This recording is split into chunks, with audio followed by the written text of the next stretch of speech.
Okay, this is a video on growth and decay graphing. What you need to do first is you're going to take a graphing calculator. You're going to type in your graphing calculator y equals 2 to the x. And I would like you to bring up the table as described in other classes or in other times in this class. So what I want is I want a table of values that goes from -4, 1, 2, 3, 4, -4 to 4. And then we're going to put that on the graph and we're going to talk about all the crazy pieces. So you enter y equals 2 to the x. You're going to have to go to table set to start your table at -4. And then you're going to go all the way to 4. And there are a few quirky things about your calculator that I want to talk about. So make sure you're getting to the table of values. I do have some extra calculators up here if you want to borrow one. So make sure you have one and we'll go from there. Yeah? You could use one of mine. I don't know how to do a table on the TI, on the Inspire. So here we go. You have a calculator, Lexi? Okay. So y equals Now, I imagine some of your calculators gave you a decimal, and some of your calculators actually have it set up in math print where it'll give you a fraction. Who has the decimal version of the table of values? Does anybody in here have the fractional version of the table of values? Nobody. I don't know what mode will kick the table of values into that fractional spot, but here we go. Here's what you should have gotten. 2 to the -4. So if I take a -4 and plug it in, that takes the 2 value and it flips it upside down, puts it 1 over 2 to the 4th. And I know 2 times 2 times 2 times 2, that's 8. So, or wait, that's 16. So this becomes 1/16 is what 2 to the -4th is. 2 to the -3rd is 1/8. 1 over 2 times 2 times 2, that's 8. 2 to the -2nd is a 4th. You guys should have 0.25 in that spot, am I right? Yeah. -2, you have 0.25? Is that right? What's up? How do you, like, once you're done with setting up the table, how do you... Second table, it's the upper right-hand button. There's a little table button. Yeah. So you do table set, and then you hit second table, and it should take you into that table of values. Did you find it? Yes. Okay, and then 2 to the -1st is a half. You guys know what anything to the 0 power is? 1. 2 to the 1st is 2. 2 to the 2nd is 4. 2 to the 3rd is 8. And 2 to the 4th is 16. That's the table of values that should appear on your calculator. So I'm going to graph those. Back 4 up a 16th. Back 3 up an 8th. Back 2 up a 4th. Back 1 up a half. 0, 1. I call it the vertex. We'll talk more about that. You have to track that point on every problem. 2 to the 1st is 2. 2 to the 2nd is 4. 2 to the 3rd already goes off, and I have this graph that looks like that we have previously named growth. I call that a growth graph. Now, some things about this. This point is the point that I'm going to have you track. You're going to have to tell me where that point goes on every single one of these. I don't need all the points or all the points. I need that point. And what that point is it's the spot where the graph, sometimes we call it like a point of inflection. It's the graph's like gradually going up. It hits that point and then it like, boom, shoots up fast. Look, it's barely going up, boom, shoots up pretty fast. So we're going to have to track that vertex. And on this one, that vertex is at 0, +1. So I have a vertex at 0, 1. Growth and decay has an asymptote. Yes, question? Will your vertex always have, will your x always be to 0? Yes, until we move it. We're going to end up moving it around, but for right now, the base graph has a 0 there. Yep. All right, asymptote. These things have asymptotes right here. Whereas this thing continues on out this way, these two things here, they get closer and closer and closer. They start approaching each other. And if you go way out this way, way out to the left on your graph, they get really, really close to each other, like infinitely close out there. And we call that an asymptotal value. And that asymptote is at y equals 0. Lazy at 0. Domain, left and right forever. What do you think? Yes or no? Yep, left and right forever. -infinity to infinity. Range, up and down forever.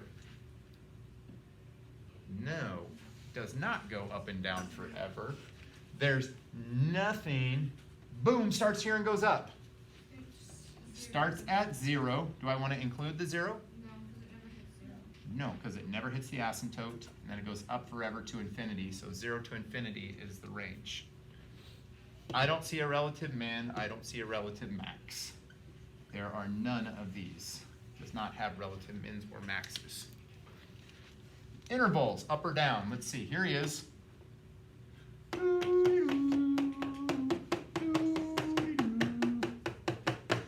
What's he doing over the life of the graph? Increasing. So the interval is increasing from negative infinity to infinity.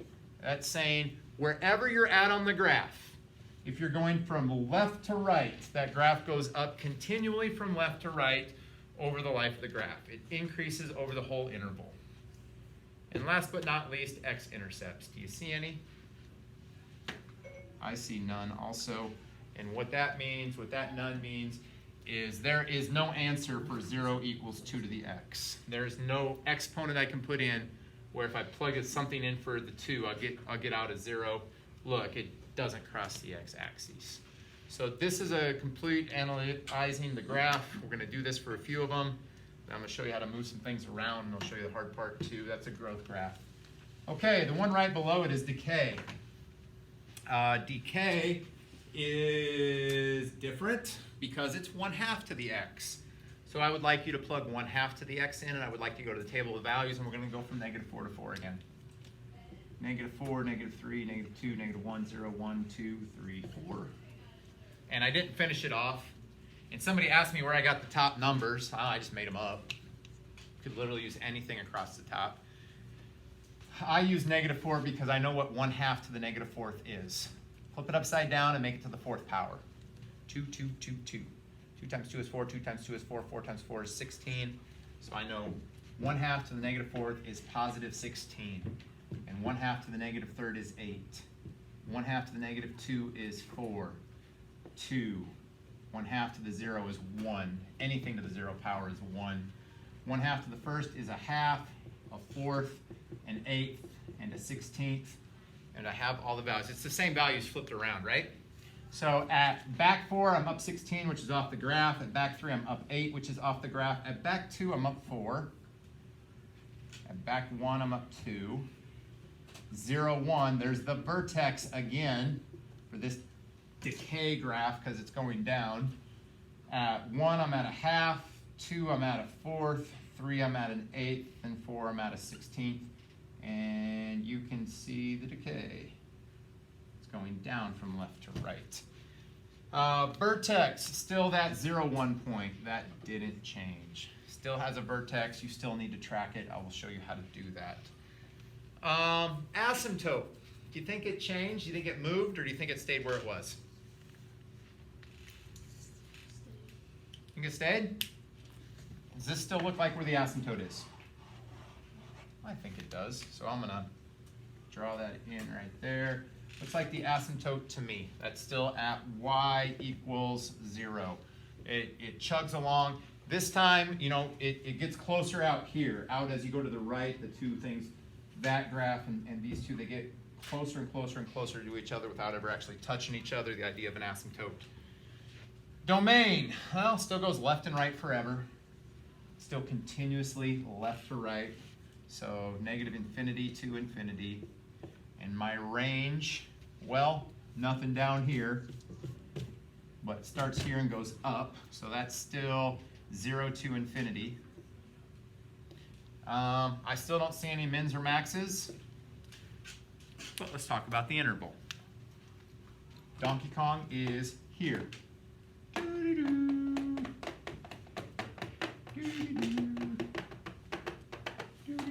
Still going down, but not very fast. Still going down. What do you think? It decreases from negative infinity. Yep, it decreases from negative infinity to infinity. It always goes down. There's never a spot where that graph turns and goes back up, and I still don't see any x-intercepts. Still have none of those. Okay, those are the parent graphs. They're called J-curves. Growth and decay, I just call them growth and decay. I don't usually use the term J-curves. I know some of the science teachers use J-curves. I just use the terms growth and decay, and I can see it's growing and I can see it's decaying. It's actually showing up right now in statistics for us. We're analyzing some statistical scatter plots, and this growth and decay idea is popping up. But more than that, what we have to be able to do, and this is, you probably saw that, but you have to be able to transform the growth and decay graph. You have to be able to take it and manipulate it around and flip it and do all that stuff. And that's really what today is about. So I'm going to give you the inventory here, and then we're going to use that inventory to dot in some graphs and compare it to our graphing calculator. Okay, plus or minus in front has always done the same thing.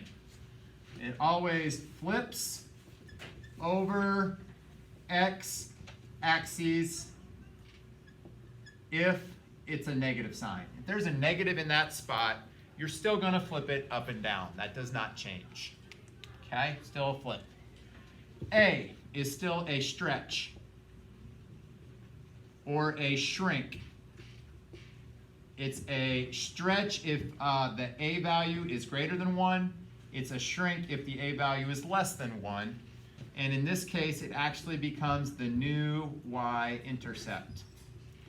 I will show you what that looks like in a second. That's probably the hardest two things to deal with on the whole thing are the A and the B. Like, what do they do?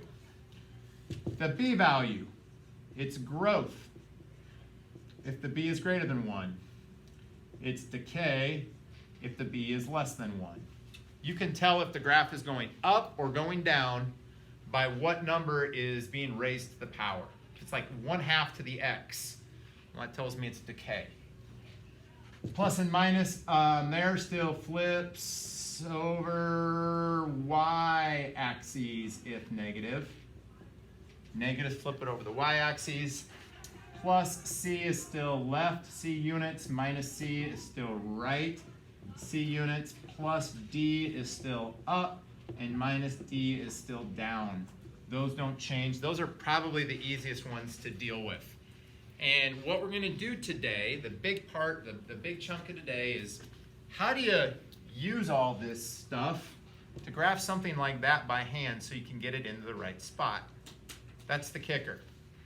Okay? Now, you're going to have your graphing calculators. If you don't know how to do the little transformation stuff, you're never going to get the points that I want because I'm very specific about the points. I want to know where the vertex is. I want to know where the asymptote is. If you just simply draw a sloppy graph like that and don't put the dot in and don't dot the asymptote in, I just don't give you credit for it because it tells me you didn't do it the right way. But the graphing calculator will be a great tool to make sure we put it in the right spot. So let's try a couple here, okay? I got these two, and we'll do these two right here. We'll go from there. All right. Move that up just a little bit. All right. 3 to the x, negative 3 to the x plus 4 plus 2. So what I like to do is I like to boil it down to the smallest unit that I can possibly think of, and that's growth or decay. And I'm going to highlight that part. 3 to the x. What do you guys think? Growth or decay? 3 to the x power. Is that growth or decay? It's growth, because 3 is bigger than 1. Anything over 1. That number right there, if the number to the power is over 1, the thing's going to grow. So I know that. So I'm going to dot in the growth. Okay, here it goes. Dot in growth. And actually, I don't get real concerned about all the dots, but here's what I know. 3 to the first is 3. So first is 3. So I put an extra little dot there. I actually wouldn't even count off if you didn't have that dot, but that's the dot I need. I just kind of made it 1, 3. 3 to the first is 3. So I have it like that. So the graph is going to look something like that. Okay? Guesses as to what that does? Kenzie, what do you think? Flips it up, down. Yep, so that dot is going to flip to that dot. Now it goes like this. So there it is. Flips over to there. Okay?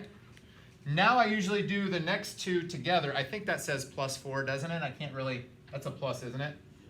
So now I gotta go plus 4 and plus 2.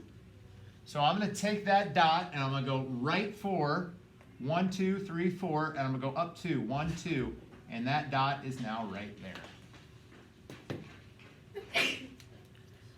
Okay, that was the easy part. Now I'm going to here we go. You guys ready for this? Growth. Flipped. Over. Up. Only one of those things actually took the asymptote and shifted it. Growth. Flipped. Did the asymptote shift? Growth. Flipped. Slid. Did the asymptote shift? Up. Did the asymptote? Oh. You follow me? Growth, still the asymptote chugs down that line. I flip it, it still chugs down that line. I slide it, it still chugs down that line. But now all of a sudden when I take that asymptote and I shift it up, now that asymptote moves with the graph. And that's the hard part. People consistently, this is the hard thing. Like, where does the asymptote go? And I'm giving you a hint.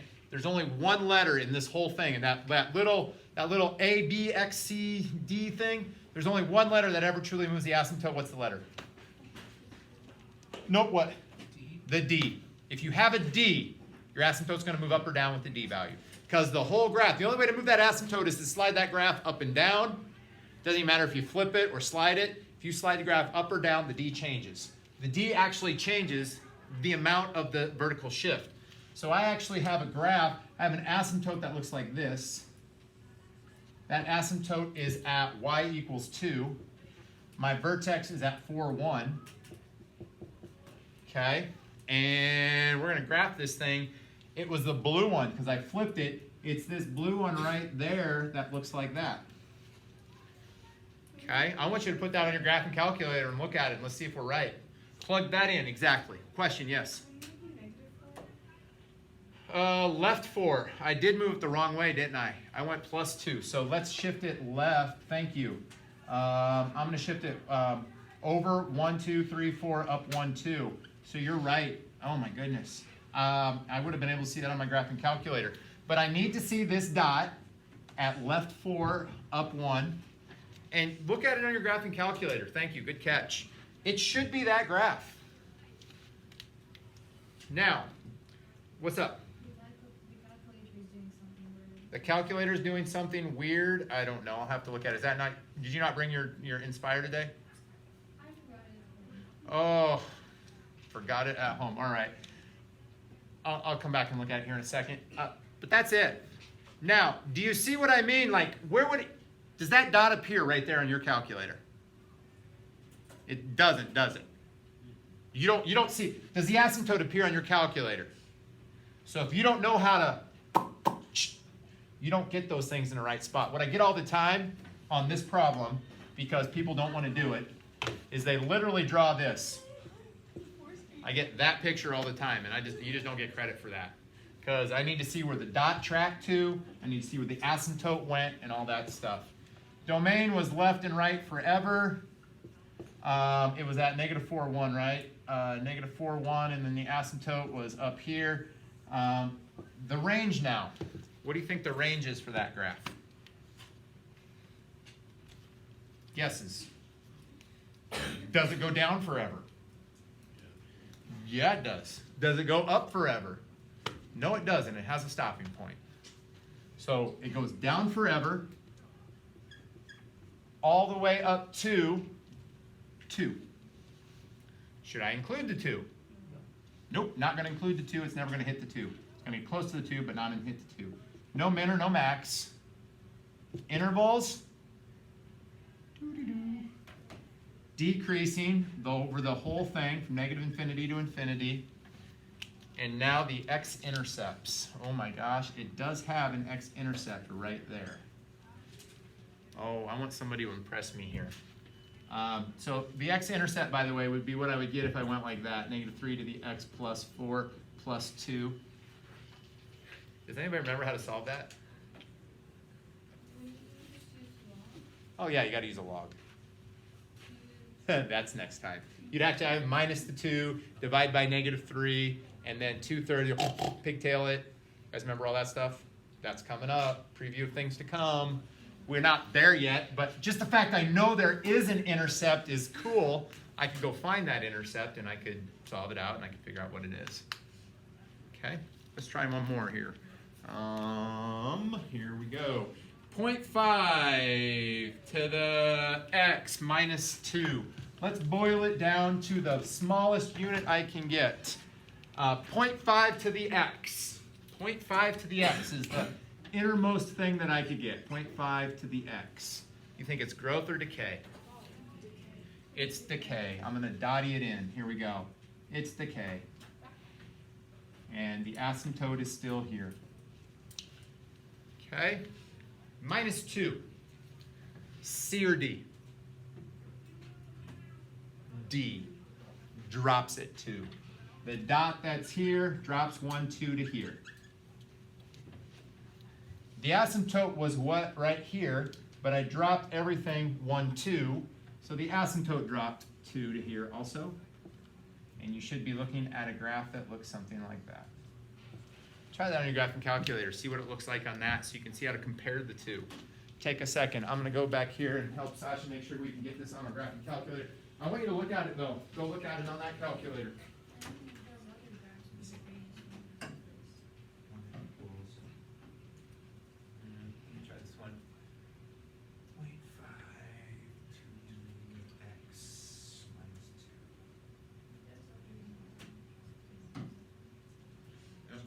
You might have hit, sometimes if you hit enter too many times, it will lock it up.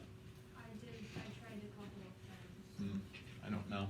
But we got it right. We got it in the right spot. I got to track the dot. I got to track everything. So here's my vertex at 0, -1. Here's my asymptote at right there, y equals -2.